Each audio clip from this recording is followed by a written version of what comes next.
नमस्कार, आदाब। आप देख रहे हैं टीवीजे मीडिया। मैं हूं अबुल नसर इकबाल। पिछले साल आज ही की तारीख यानी 24 मार्च, जब पूरे देश में ताला पड़ गया था, यानी पूरे देश में लॉकडाउन लगा दिया गया था। अब ये लॉकडाउन आपको या हमें घरों में कैद करने के लिए नहीं था, बल्कि कोरोना को हराने के लिए लगाया गया था। पूरे एक साल तक भारत के साथ साथ पूरी दुनिया ने कोरोना से लड़ाई लड़ी और बहुत हद तक कोरोना को हराया भी। साथ साथ हमें कोरोना की लड़ाई को लड़ने में वर्ल्ड बैंक, जिसने भारत को करीब $2.5 बिलियन की सहायता दी, इसके अलावा प्रधानमंत्री रिलीफ फंड, हालांकि इन पैसों की डिटेल्स किसी के पास नहीं है, उनका भी सहयोग रहा। और अब तो कोरोना के खिलाफ वैक्सीन भी दुनिया को मिल गई है। लेकिन ये कोरोना रूप बदलकर हमें फिर डरा रहा है। हर गुजरते दिन के साथ कोरोना के आंकड़े बढ़ते जा रहे हैं, मरने वालों की तादाद में इजाफा हो रहा है। यह खबर आप तक पहुंचाए जाने तक दुनिया में कोरोना से 26 लाख से ज्यादा मौतें हो चुकी हैं।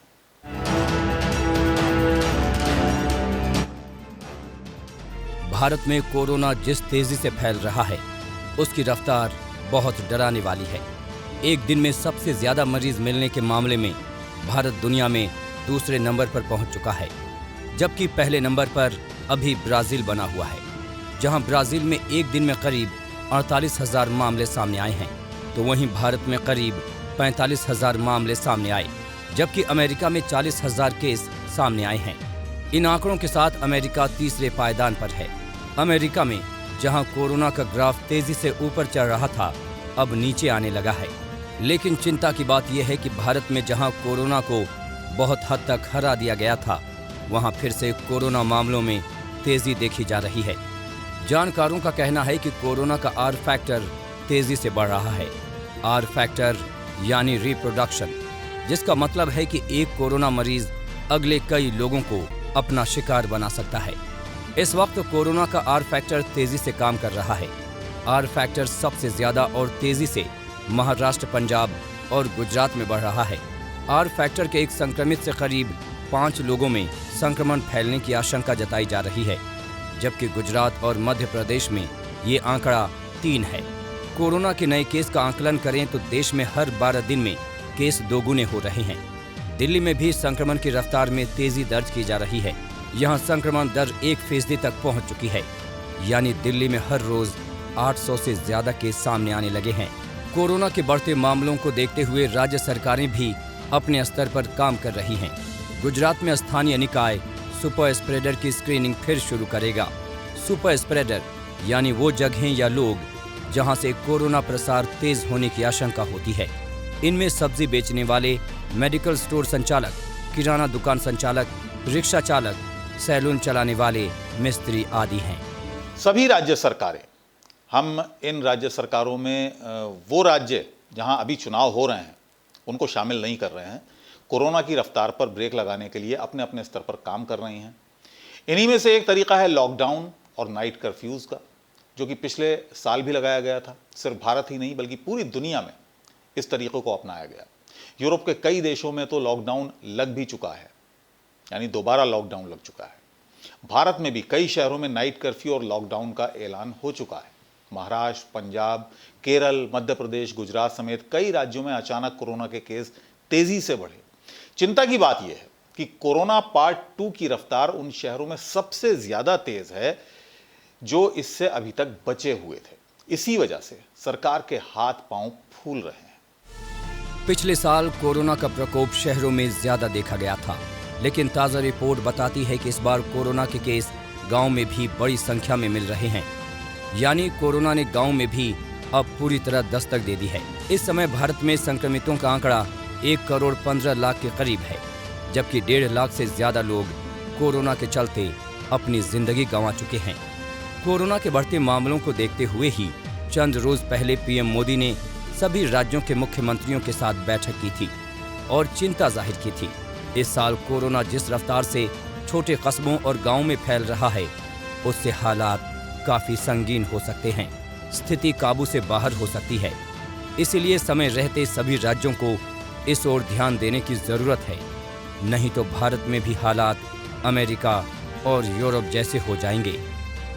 गांवों और छोटे कस्बों को लेकर सरकार की चिंताएं ज़्यादा इसलिए भी हैं क्योंकि यहाँ शहरों जैसी स्वास्थ्य सुविधाएं नहीं हैं और रातों रात यहाँ स्वास्थ्य सुविधाओं का ढांचा भी खड़ा नहीं किया जा सकता। 2011 की जनगणना के अनुसार भारत में गांवों की कुल तादाद करीब 6 लाख है, जिसमें भारत की 68.84% यानी तकरीबन 83 करोड़ से ज़्यादा आबादी रहती है। अब ऐसे में आप खुद सोचिए कि अगर गांवों में कोरोना फैला तो इसका प्रभाव किस हद तक होगा। दुनिया की जानी मानी मैगजीन द इकोनॉमिस्ट ने 46 देशों में कोरोना महामारी की दूसरी लहर का अध्ययन किया है। इनके विश्लेषण से एक बात पुख्ता हो गई है कि जिन देशों में कोरोना की दूसरी लहर आई है वहां इसने ज्यादा तबाही मचाई है। विश्लेषण किए जाने वाले इन 46 देशों में मार्च 2020 से लेकर मई 2020 तक पहली लहर में 2,20,000 लोगों की मौत हुई थी, जबकि इन्हीं 46 देशों में अक्टूबर 2020 से दिसंबर 2020 महीने तक 6,20,000 लोगों की मौत हो गई थी, यानी दूसरी लहर में मौत का आंकड़ा 4 लाख से ज्यादा था। रिसर्च बताती है कि दुनिया में जितनी भी महामारियां अभी तक हुई हैं, उन सभी की दूसरी लहर जरूर आई है और अपने साथ बड़े पैमाने पर तबाही लाई है। 1918 से 1920 तक स्पेनिश फ्लू से करीब 5 करोड़ लोगों की मौत हुई थी, जिसमें ज्यादा मौतें दूसरी लहर में हुई थी। पिछले साल मार्च महीने में कोरोना के कुछ केस दर्ज किए गए थे और जनता कर्फ्यू का ऐलान कर दिया गया था, लेकिन इस साल तो मार्च महीने में ही कोरोना की रफ्तार इतनी है कि इस पर समय रहते अगर ब्रेक नहीं लगाया गया तो हालात हाथ से निकल जाएंगे और भारत को अमेरिका या यूरोप बनने से कोई रोक नहीं पाएगा। देश में जितने भी केस रोज सामने आ रहे हैं उनमें महाराष्ट्र की हिस्सेदारी 61.8% है। महाराष्ट्र में पॉजिटिविटी रेट 1 मार्च को 11% था और अब 16% से ज्यादा है। हर दिन तेजी से बढ़ते मामलों की वजह से पिछले एक हफ्ते में महाराष्ट्र में कोरोना संक्रमित मरीजों की तादाद 1 लाख से ऊपर पहुंच चुकी है। इन बढ़ते आंकड़ों की सबसे बड़ी वजह है लापरवाही। आज बाजारों में भीड़ बढ़ गई है, सोशल डिस्टेंसिंग की धज्जियां उड़ाई जा रही हैं, मास्क नदारद हैं। पुलिस के डर से मास्क चेहरे पर तो होता है लेकिन नाक के नीचे रहता है। वायरस के शरीर में प्रवेश के लिए रास्ता हम सभी ने खुला रखा है। पिछले साल भी लॉकडाउन इसीलिए लगाया गया था कि लोगों को एक दूसरे से दूर रखा जाए ताकि वायरस को फैलने से रोका जा सके। अगर लोग इस छोटी सी बात का ख्याल रख लें तो हो सकता है कि लॉकडाउन से बचा जा सके, अपने और अपने परिवार को सुरक्षित रखा जा सके। लेकिन सबसे बड़ा मसला यही है कि ना तो लोग सतर्क हैं और ना ही प्रशासन सख्ती से इस दिशा में कदम उठा रहा है।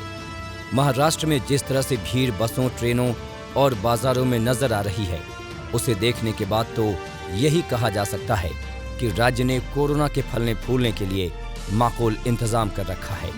महाराष्ट्र के नांदेड़ में 385%, नंदुरबार में 224%, बीड में 279%, धुले में 169%, नासिक में 157%, जलगांव में 147%, भंडारा में 140% के हिसाब से कोरोना मामलों में लगातार इजाफा हुआ है। यही वजह है कि इस राज्य के कई शहरों में लॉकडाउन लगाना पड़ा है। मार्च के आखिर में होली है, इसके अलावा 5 राज्यों में चुनाव भी होने हैं। इस दौरान सरकार के सामने सबसे बड़ी चुनौती बाजार के साथ साथ स्टेशनों पर भी भीड़ को काबू रखना है। देश के कुछ राज्यों में जिस तरह से केस बढ़ रहे हैं उसे देखते हुए इस बात का डर बना हुआ है कि अगर कोरोना प्रभावित राज्यों से दूसरे राज्यों में आवागमन होता है तो दूसरे राज्यों में भी कोरोना की स्पीड एकदम से बढ़ेगी। गुजरात के अहमदाबाद में भी कोविड के बढ़ते केस को देखते हुए अहमदाबाद सिटी बस सेवा बंद कर दी गई है। मध्य प्रदेश में कई शहरों में नाइट कर्फ्यू लगा दिया गया है। नोएडा में भी धारा 144 लागू कर दी गई है। कोरोना से बचाव के लिए दुनिया भर में बड़े पैमाने पर वैक्सीनेशन का काम शुरू हो चुका है। भारत में भी एक बड़ी आबादी में से कुछ एक को वैक्सीन की डोज दी जा चुकी है। बहुत से नेताओं ने भी ये खुराक ले ली है। फिर भी ऐसे लोगों को कोरोना अपना शिकार बना रहा है। आखिर क्यों? क्या दवा कारगर नहीं? नहीं, ऐसा नहीं है। दवा बिल्कुल कारगर है, लेकिन एंटीबॉडीज बनने में थोड़ा समय लगता है। वैक्सीन पूरी तरह कारगर है और हम सभी को कोरोना का ये सुरक्षा कवच जरूर लेना चाहिए। दूसरी अहम बात यह है कि हमें लापरवाही बिल्कुल नहीं बरतनी चाहिए। सोशल डिस्टेंसिंग का इस्तेमाल करना चाहिए, मास्क पहनना चाहिए और हाथों की सफाई का खास ख्याल रखना चाहिए। अब सवाल ये है कि क्या ये सारी गाइडलाइंस सिर्फ आम जनता के लिए ही हैं, हमारे रहनुमाओं के लिए नहीं हैं? जिन चुनावी राज्यों में हमारे नेता भीड़ जुटा रहे हैं, क्या वहाँ कोरोना डर गया है या छुट्टी पर चला गया है? कोरोना का खौफ क्या सिर्फ गैर चुनावी राज्यों में है? टीवी पर, सोशल मीडिया पर आप भीड़ की जो तस्वीरें देखते हैं, क्या वहाँ कोरोना स्प्रेड नहीं होगा? खुद हमारे नेता जब मंच पर मौजूद होते हैं, क्या वहाँ सोशल डिस्टेंसिंग का ख्याल रखा जाता है? क्या नेताओं के मुंह पर मास्क होता है? खुद हमारे पीएम मोदी के चेहरे से कई जगहों पर मास्क नदारद होता दिखा है। अगर सरकार वाकई कोरोना पर लगाम लगाना चाहती है तो आम लोगों से पहले नेतागण अपने आप को जागरूक करना सीखें और अनुशासन का पालन करें, तभी जनता उनकी राह पर चलने को शायद तैयार हो जाए और कोरोना को हराने में मदद मिले। तो फिलहाल मुझे इजाज़त दीजिए, आपसे फिर मुलाकात होगी। तब तक के लिए हमें इजाज़त दें, लेकिन जाते जाते आपको एक और ख़बर हम आपको दे दें कि पेरिस में एक नई रिसर्च आई है। कोरोना से ठीक होने वाले मरीज़ों में भी कुछ लक्षण 3 से 4 महीने तक रह सकते हैं, यानी जो मरीज़ ठीक हो भी चुके हैं उनमें भी ये कोरोना जल्दी से पीछा नहीं छोड़ता है। ये रिसर्च हुई है, यानी 3 में से 1 मरीज़ ऐसा पाया गया है जिसमें सांस की दिक्कतें कुछ उस मरीज़ को आईं, जिसमें कुछ मरीज़ों को डिप्रेशन भी हुआ, एंजाइटी की भी रिपोर्ट आई है, या एक फैटीग की भी प्रॉब्लम आई है, या सांस लेने में कुछ दिक्कत हो रही है। इस तरह की प्रॉब्लम्स भी लगातार आ रही हैं। तो अपना बहुत बहुत ख्याल रखिएगा, क्योंकि ये जो नई वेव है, दूसरी जो वेव है, कहा जा रहा है इसके बारे में कि ये ज़्यादा ख़तरनाक है। और आपसे हम ये भी कहेंगे कि टीकाकरण में सरकार को बढ़ चढ़कर उनका साथ दें। जो भी स्वास्थ्यकर्मी हैं, जितनी भी मेहनत हो रही है इसको लेकर कि एक एक व्यक्ति तक टीका पहुँचे, उसमें आप सहयोग करें।